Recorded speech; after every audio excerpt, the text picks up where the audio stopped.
अस्सलाम वालेकुम दोस्तों, स्टार्ट करते हैं चैप्टर नंबर 13 सर्कुलेटरी सिस्टम के साथ। सर्कुलेटरी सिस्टम बॉडी का वो सिस्टम है जो कि ब्लड और लिम्फ की सर्कुलेशन कराता है थ्रू आउट द बॉडी। इस सिस्टम की फिर दो डिविजन्स आ जाती हैं, ब्लड वेस्कुलर सिस्टम और लिम्फ वेस्कुलर सिस्टम। और जो हमारे पास वेस्कुलर सिस्टम होता है वो लाइंड होता है सिंपल स्क्वेमस एपिथेलियम, जिसको हम एंडोथेलियम कहते हैं। पहली डिवीजन ब्लड वेस्कुलर सिस्टम, तो इसमें इसको हम कार्डियोवास्कुलर सिस्टम बोलते हैं क्योंकि इसमें एक आ जाता है कार्डियो मतलब हार्ट और वास्कुलर सिस्टम मतलब वेसल्स। हार्ट जो है वो हमारे पास मस्कुलर पंपिंग ऑर्गन है और वेसल्स जो होती हैं वो ब्लड को सर्कुलेट करती हैं थ्रू आउट द बॉडी।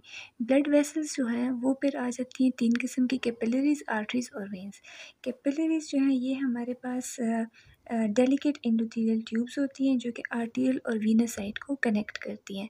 और ये जो होती हैं ये कैपिलरी बेड के फॉर्म में एक नेटवर्क बनाया होता है, ये उस फॉर्म में होती है। इनका काम होता है कि टिश्यूज़ को न्यूट्रिएंट्स और ऑक्सीजन वगैरह प्रोवाइड करना और वहाँ से कार्बन डाइऑक्साइड और अदर वेस्ट मटेरियल को निकालना। अच्छा, फिर क्या होता है कि जो कैपिलरीज़ हैं ये सराउंड होती हैं ऑलमोस्ट ऐसे 2 to 3 एंडोथेलियल सेल्स से, और उसके ऊपर फिर होते हैं पेरिसाइट्स, जैसे कि हम यहाँ पे देख सकते हैं। और इनका जो डायमीटर होता है वो डिपेंड करता है, वेरी करता है टाइप ऑफ कैपिलरीज़ पे। अच्छा, जो पेरिसाइट्स हैं ये इनको हम म्यूरल सेल्स भी बोलते हैं, और इनमें और ऑर्गेनेल्स के अलावा इसमें मायोसिन, एक्टिन और ट्रोपोमायोसिन भी होता है, और इनमें कॉन्ट्रेक्टाइल एबिलिटी होती है। इसके अलावा ये रिज़र्व सेल्स के तौर पे भी काम करते हैं कि अगर कोई डैमेज वगैरह कॉज़ होता है तो ये डिफरेंशिएट हो जाएँ स्मूथ मसल सेल्स में या फाइब्रोब्लास्ट में या किसी किस्म के भी सेल में जब भी कोई इंजरी वगैरह हो। और इसका डायमीटर ऑलमोस्ट कैपिलरीज़ का इतना होता है कि इसमें से एट अ टाइम एक रेड ब्लड सेल पास कर सकता है। फिर आता है क्लासिफिकेशन ऑफ कैपिलरीज़। कैपिलरीज़ की जो है 3 टाइप्स है, continuous capillaries, fenestrated and discontinuous.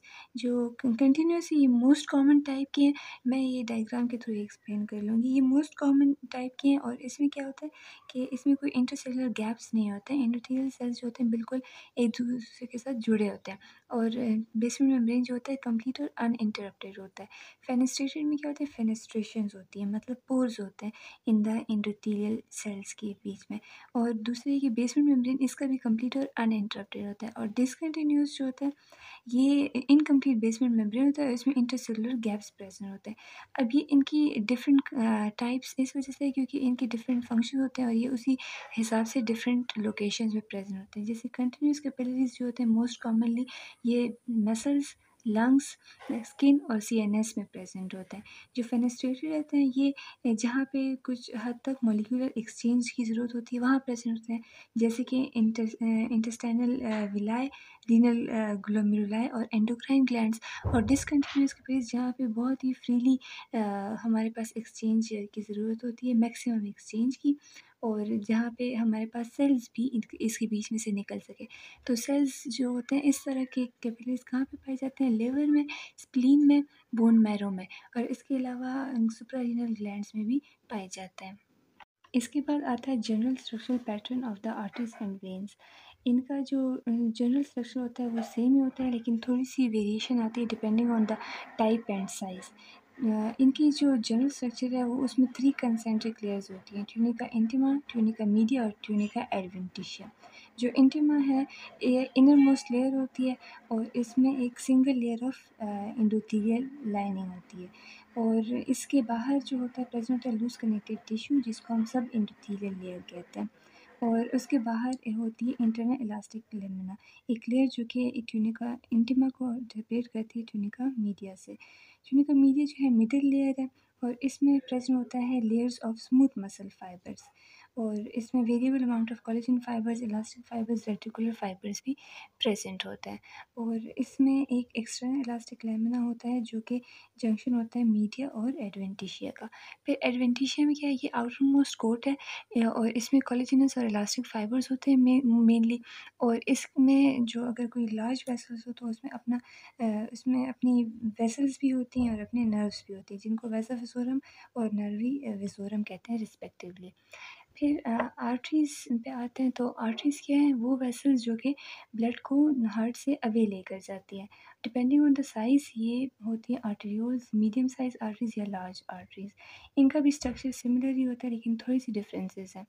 Arterioles क्या हैं? स्मॉल आर्टरीज़ इनको हम कहते होते हैं, और ये मीडियम साइज़ आर्टरीज़ की ब्रांच होने के बाद बनती है। इनका डायमीटर 0.3 mm और लेस होता है, और इसके बाद फिर ये कैपिलरीज़ को ब्रांचेज़ देती होती हैं।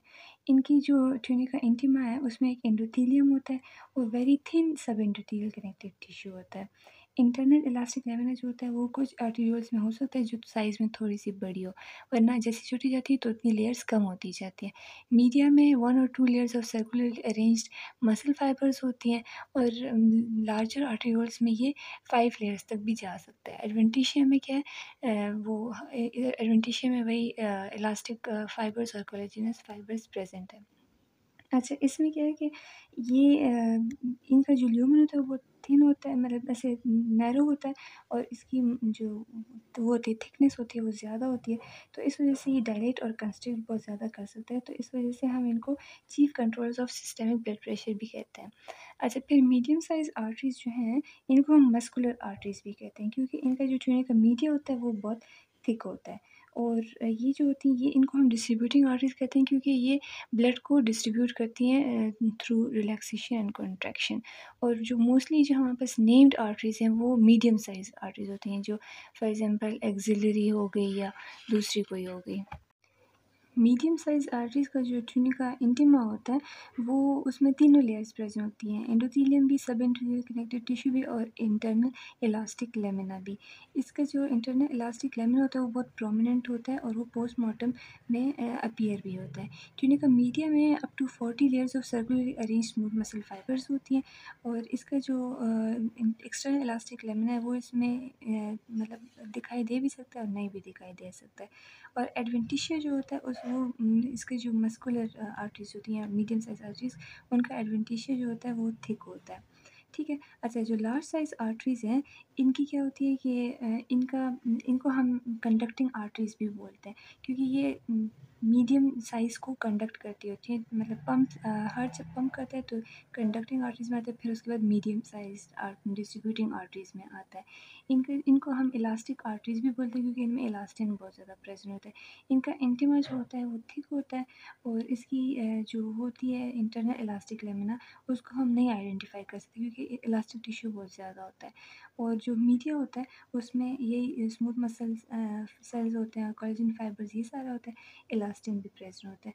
और इसमें जो इलास्टिक लैमिना होती है, जो लेयर्स होती हैं, वो डिपेंड करता है कि वो एक न्यूबॉर्न में वो 40 होती है, फिर वो एज के साथ साथ इंक्रीज़ होती है कि एडल्ट में वो 70 तक भी चली जाती है। इसका जो एडवेंटिशिया होता है वो इतना ज़्यादा थिक भी नहीं होता है कंपैरेटिवली, और इसमें फाइब्रोब्लास्ट और मैक्रोफेजेस ये सारी प्रेजेंट होती हैं।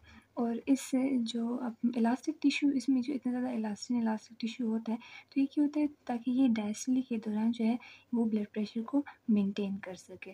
ठीक है? और इसके बाद क्या होता है कि मतलब इतना वो जो सारा हाई प्रेशर पे ब्लड जाता है, और वो थ्रू आउट द बॉडी पूरा सर्कुलेट करता है। अब यहाँ पे एक जो है बेसिक एक पैथोलॉजी आ जाती है वेसल्स की, जिसको हम कहते हैं आर्टेरियोस्क्लेरोसिस। आर्टेरियोस्क्लेरोसिस का मतलब है कि जो आर्टरीज़ हैं उनका ल्यूमेन जो है वो उसका नैरो होना।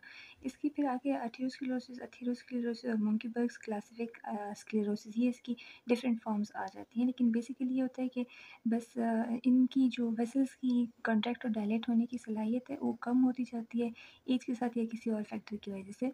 तो फिर इतना अच्छे से ब्लड सप्लाई नहीं हो पाता है, तो वहाँ पे इस्कीमिया हो जाता है, डिक्रीज़ इन ब्लड फ्लो हो जाता है, ब्लड सप्लाई होता है टू सम पार्ट ऑफ या सम टिश्यू ना। फिर वहाँ पे जब बिल्कुल स्टॉप हो जाता है, तो फिर क्या होता है कि वहाँ की नेक्रोसिस हो जाती है, मतलब सेलुलर डेथ हो जाती है वहाँ पे। और इसके बाद क्या होता है कि वहाँ पे बैक्टीरिया अगर इन्वेट कर ले, तो वहाँ पे गैंग्रीन भी कॉज कर सकते हैं। अच्छा, जो अथीरोस्क्लेरोसिस है, वो क्या होता है कि आप अगर फैटी डाइट लेते हो, ज़्यादा लिपिड्स वगैरह वाली डाइट लेते हो, बैड कोलेस्ट्रॉल वगैरह, तो ये हमारे पास यहाँ पे डिपॉज़िट होता है लिपिड, ये जो कोलेस्ट्रॉल और फैटी एसिड होते हैं वो डिपॉज़िट होना स्टार्ट हो जाता है, एक अथीरोमा बना देता है। अथीरोमा क्या है कि like lipids, macrophage, calcium, variable amount to fibrous connective tissue, ये सारे मिलके एक क्लॉट सा बना देते हैं हमारे पास, मतलब एक ऑब्स्ट्रक्शन सी बन जाती है वेसल के बीच में। तो फिर क्या होता है कि उसकी वजह से फिर ब्लड सप्लाई जो होती है वो स्लो हो जाती है, और मोस्टली कुछ आर्टरीज जो होती हैं वो बहुत ज़्यादा प्रोन भी होती हैं अथीरोमा फॉर्मेशन के लिए, जैसे कि कोरोनरी आर्टरीज हो गई, सेरेब्रल आर्टरीज हो गई और इंटरनल कैरोटिड आर्टरीज, जिसकी वजह से फिर हमारे पास मायोकार्डियल इंफार्क्शन यानी हार्ट अटैक भी हो सकता है और स्ट्रोक भी हो सकता है। अब हम आते हैं वेन्स पे। तो वेन्स वो वेसल्स होती हैं जो कि ब्लड जो होती है उनको टुवर्ड्स द हार्ट लेकर जाती होती हैं। इनकी भी वही लेयर्स होती हैं ऑलमोस्ट, लेकिन में डिफरेंस ये आ जाता है कि इसमें मस्कुलर जो वो होती हैं मस्कुलर फाइबर्स या इलास्टिक फाइबर्स वो कम होती हैं, और इसमें कोलेजन और कनेक्टिव टिश्यू ज़्यादा होता है। और दूसरी है कि इसका जो ल्यूमेन होता है वो वाइडर होता है देन द आर्टरीज। अच्छा, दूसरी कि इसकी जब इसमें इतनी कॉन्ट्रैक्टिलिटी नहीं होती क्योंकि इसमें मस्कुलर और इलास्टिक फाइबर्स नहीं है, तो इसमें वॉल्स की भी ज़रूरत पड़ जाती है। अच्छा, इसकी फिर 3 क्लासेस हैं, वेन्यूल्स हैं और मीडियम साइज़ वेन्स है और लार्ज साइज़ वेन्स है। तो जो वेन्यूल्स होते हैं कैपिलरीज़ के बाद जो आगे कनेक्शन होती है वो वेन्यूल्स होती हैं। ये पोस्ट कैपिलरी वेन्यूल्स और मस्कुलर वेन्यूल्स पे फिर हम डिवाइड करते हैं इनको। जो पोस्ट कैपिलरी वेन्यूल्स है वो बिल्कुल कैपिलरीज़ के बाद आते हैं और उसके बाद फिर मस्कुलर वेन्यूल्स आते हैं। इनका जो डायमीटर होता है वो थोड़ा-सा ज़्यादा होता है, 15 टू 20 माइक्रोमीटर होता है, और वेन्स उसका जो था कैपिलरीज़ का वो ऑलमोस्ट 7 टू 7.5 तक होता है। इसके भी पैरासाइट होते हैं इसके ऊपर, जो कि लाइक रीजनरेशन और वो सारा फंक्शन करते हैं जैसे कैपिलरीज़ के थे। और इसके ये कि इसमें हमारे पास गैप्स भी प्रेज़ेंट होती है एंडोथेलियल सेल्स के बीच में। तो यहाँ पे अगर कोई एलर्जी या कोई इन्फ्लेमेशन वगैरह होती है तो यहाँ से white blood cells escape out करते हैं to from the blood to the tissues. और आगे जो है इसके ये है कि जो एंडोथेलियल सेल्स होते हैं और पेरिसाइट वो थ्रू गैप जंक्शंस और वो टाइट जंक्शंस के थ्रू कनेक्टेड होते हैं। अच्छा, फिर जो मस्कुलर वेन्यूल्स होते हैं वो लार्जर इन डायमीटर होते हैं, अप टू लाइक 1 मिलीमीटर, ठीक है। और इसके जो होते हैं इसका ट्यूनिका मीडिया भी होता है और इसका ट्यूनिका एडवेंटिशिया भी होता है, जिसमें हमारे पास फाइन कोलेजन फाइबर्स प्रेजेंट होते हैं, और मस्कुलर वेन्स को हम स्मॉल वेन्स भी बोलते हैं।